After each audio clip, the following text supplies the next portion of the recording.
reviewing the Instant Pot 7-in-1 Programmable Pressure Cooker. If you didn't grow up with a pressure cooker in your house, you might be scared to use one. The old stovetop pressure cookers were very loud and not very accurate. You'd always have to figure out when your food is cooked. The Instant Pot is an electric pressure cooker. It's supposed to be quieter and very accurate. The advantage of using a pressure cooker is that it cooks food twice as fast or faster than using a regular pot on the stovetop. Steam builds up inside the pressure cooker and cooks food faster. This saves you time and energy. Whatever you cook in a pressure cooker turns out very flavorful because the spices have nowhere to go except into the beans or meat or whatever you're cooking inside the pot. All the cooking is done in one pot, so it's convenient. And the Instant Pot uses 10 safety mechanisms, so it's very safe to use.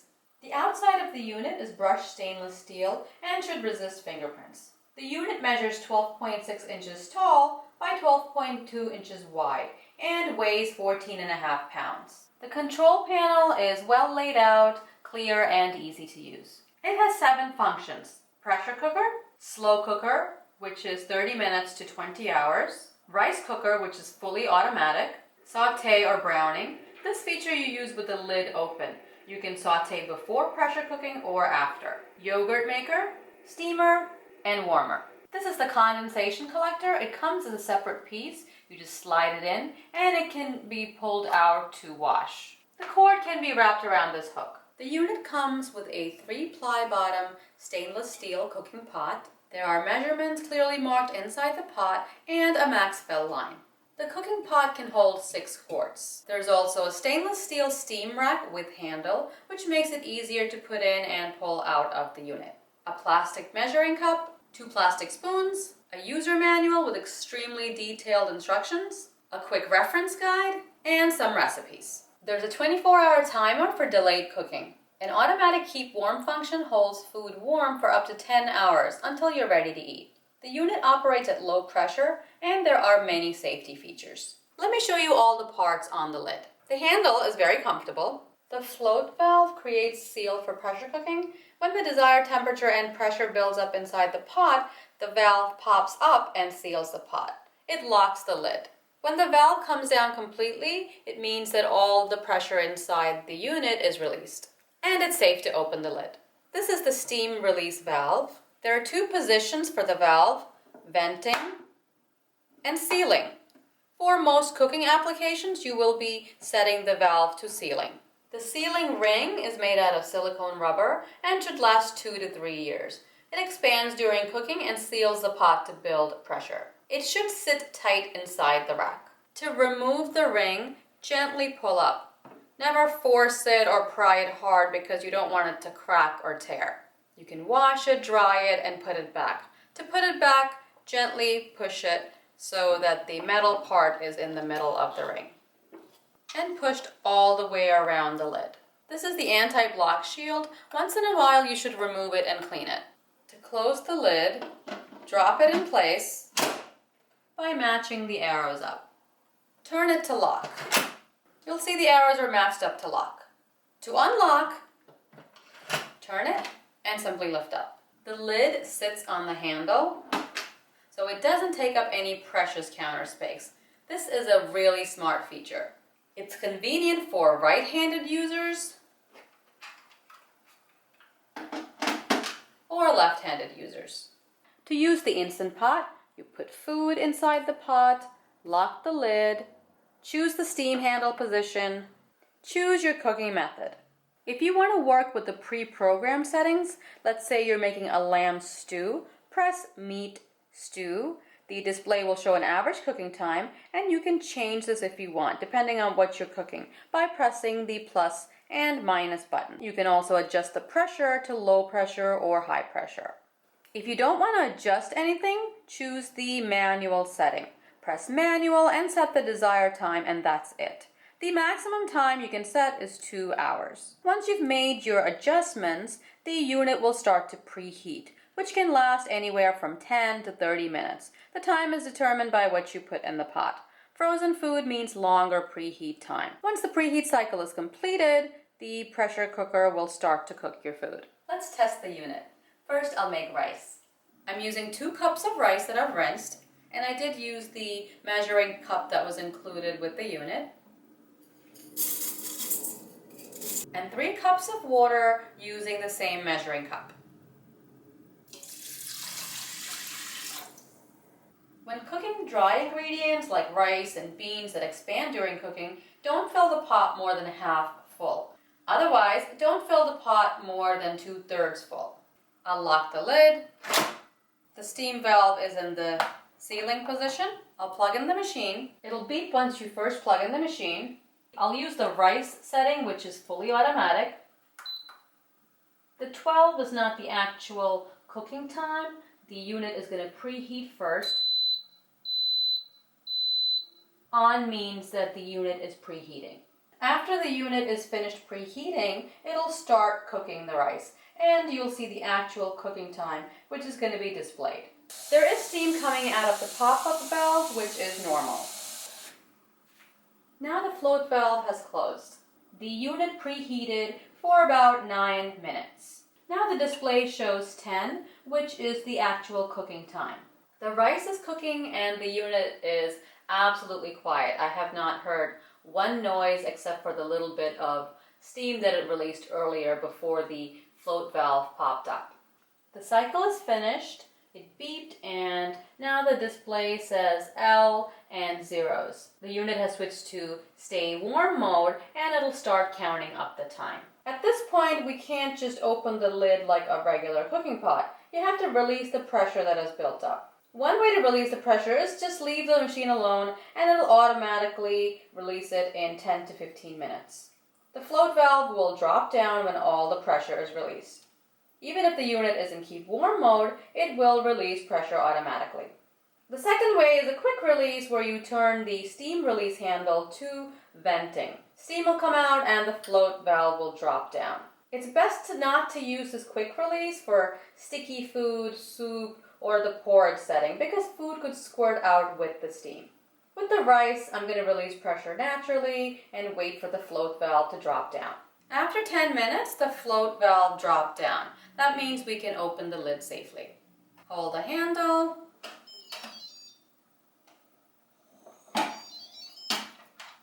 Very convenient to put the lid in the handle. I don't have to look for a place to put this hot lid.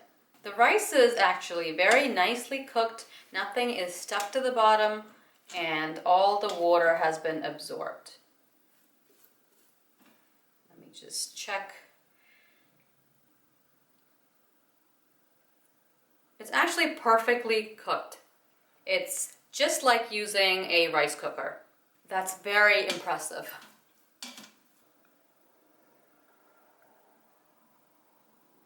I've pressed the cancel button to turn the pressure cooker off, and off will be displayed. Next, I'll make chicken for tacos. First, I'll use the saute feature for my onions. Press saute with the lid open. The display will turn to hot when the pot is ready to saute.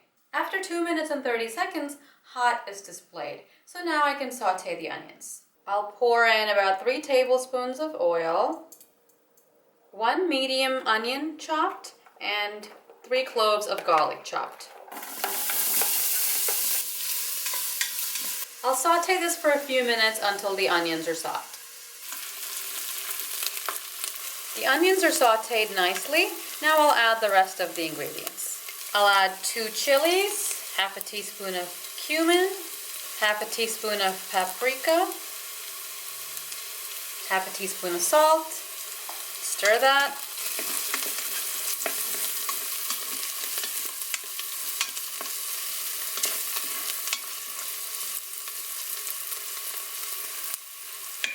Add some boneless, skinless chicken thighs.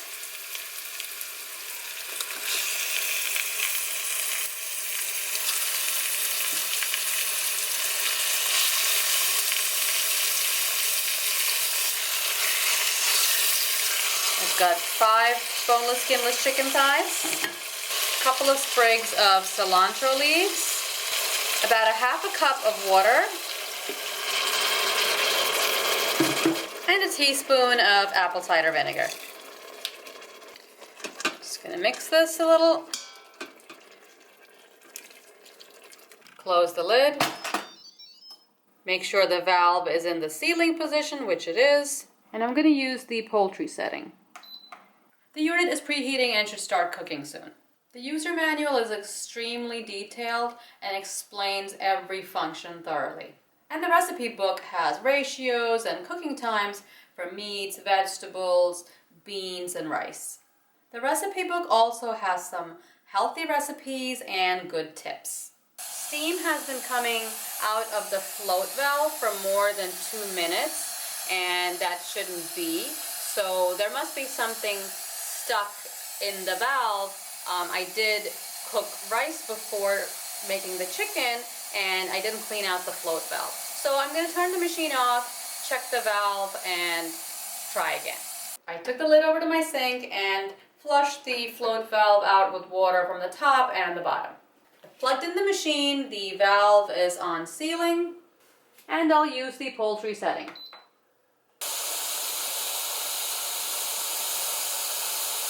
So I put in 2 cups of liquid. Now the float valve has come up to the top.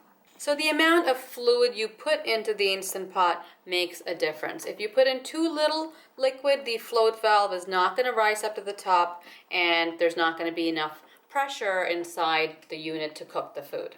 So the unit preheated for about 2 minutes, and the display changed to 15 minutes, and it has started counting down. One thing I'm not too crazy about with this pressure cooker is the amount of liquid I need to pour into the unit. With a stovetop pressure cooker, I can put in a half a cup of water or 2 cups of water, however much I want, and it'll still come to pressure and cook the food. With this unit, it seems you have to put in at least 2 cups of liquid to get a proper seal, and that could result in a more watery dish. Of course, you could take the lid off at the end and simmer the excess liquid away. This unit is 6 quarts, and it can hold a lot of food.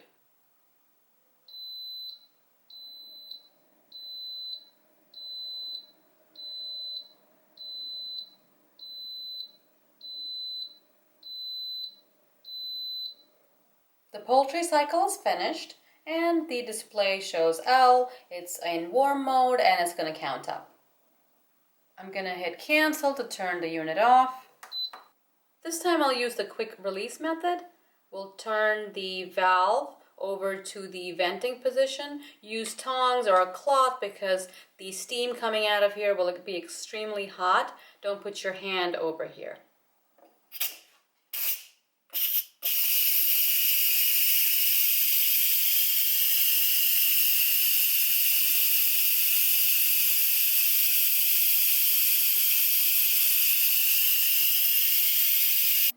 So all the steam was released in about a minute.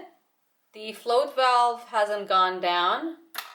Now it has. Sometimes it just needs a little tap. We can open the lid.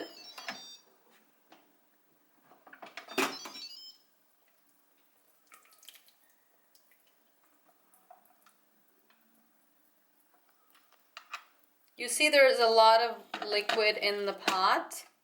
Like I said before, the water doesn't really evaporate.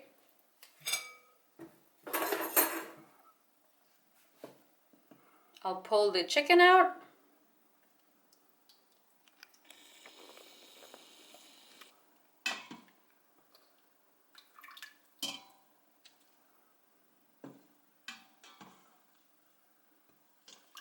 It looks exactly like it does when I make it in my regular pressure cooker. Just a tip, you don't have to saute the vegetables before putting it in the pressure cooker. I have cooked it without sauteing and just throwing everything in the pot and pressure cooking it, and the chicken still tastes really good. I just wanted to show you the saute setting. That's why I sauteed the onions and everything else. This liquid, what you can do is, if you want, switch to the saute setting and just simmer and it'll cook down. But this is a lot of liquid, so what I usually do is just cook some rice in the liquid and it'll be really flavorful. The chicken is perfect for my tacos. You can just shred it and you see it's nice and soft. It shreds really easily. You can use this for enchiladas, tacos, wraps, anything you'd like. I'll taste it. The chicken is really moist and is really flavorful. When I cook a stew or chili in my regular pressure cooker on the stove, the entire house smells like what I'm cooking. It gets into my clothes, my purse, pretty much everything in the house. What I love about the Instant Pot is that the house does not smell. I also like that it's very quiet. Cleanup is quick because there's only one pot to wash. The pot, the steam rack, and all the accessories are dishwasher safe. Do not put the lid in the dishwasher. The sealing ring will absorb food odors, so it is best to wash it after each use. The Instant Pot cooked the rice perfectly. It took a little bit of trial and error cooking the chicken, but once I added more liquid, the chicken was cooked really well. The Instant Pot has a lot of great features and can cook a large amount of food. It's also great for people who are otherwise afraid of pressure cookers. And because it has so many safety features, you really don't have to be afraid of using it. The link to the Instant Pot is in the description below. I hope you found this review helpful. Please subscribe and thanks for watching.